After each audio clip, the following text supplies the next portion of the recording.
policy world, the red hot issue is teacher effectiveness. Go down to Indianapolis and read the bill that was just passed by and signed by the governor of Indiana, which is talking about measuring through test scores, basically, the effectiveness of teachers. Same thing in Illinois. For all of the race to the top states, they basically, the states had to sign on to measuring teacher effectiveness, and the states that didn't win race to the top signed on as well. So there is a movement to look and engage in teacher effectiveness. That's the one narrative. So what's the complementary or the counter narrative? And how do we actually create a complementary or counter narrative, depending on where you are on that spectrum, around the importance of building the capacity of teachers and educators, whether they're in schools or in informal environments, if I may. Where is principal capacity? How do you actually focus on things like ambitious instruction? What happens in tying together parents and community into a school? How do we create a safe and nurturing environment?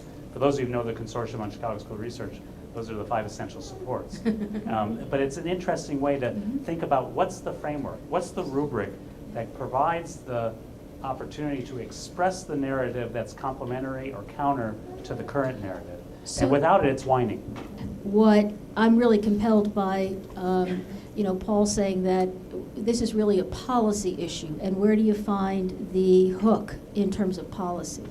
And it's why, as I've been thinking about this, and would love to hear other ideas, that's what gets me to the learning resources piece as a potential policy entree, where you make a kind of public policy statement that says, in the city of Chicago, let's just take Chicago, there are these incredible resources in collections, in the graphic materials that explain different processes in museums, in the staffs that are in the museums. There are these resources, and shame on us because we're wasting them by not employing them in the service of public education. That starts to sound policy-like, where you could maybe get business leaders, politicians, school system people, museums, starting to have to work together to look at it that way. I don't know. But I think that there's this shared vision of people who maybe are not necessarily in formal settings,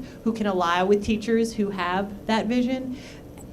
I think, though, when, Tina, you frame things as the education reform movement, I would just suggest that maybe we don't want to be reformers, given the list of things up here. I mean, if education reform is about accountability in its least helpful way, in its most reduced way, I don't want to be about that. Maybe I want to be a traditionalist. Maybe I want to be about education at the center. So I think we have to think carefully about the words we're choosing, who we're aligning with, and I think I love these pictures that are coming to the fore about cultural resources, public resources. If we really embraced what cultural institutions can do for the public, maybe we'd have a broader conversation about what is public education with cultural resources at the heart of that.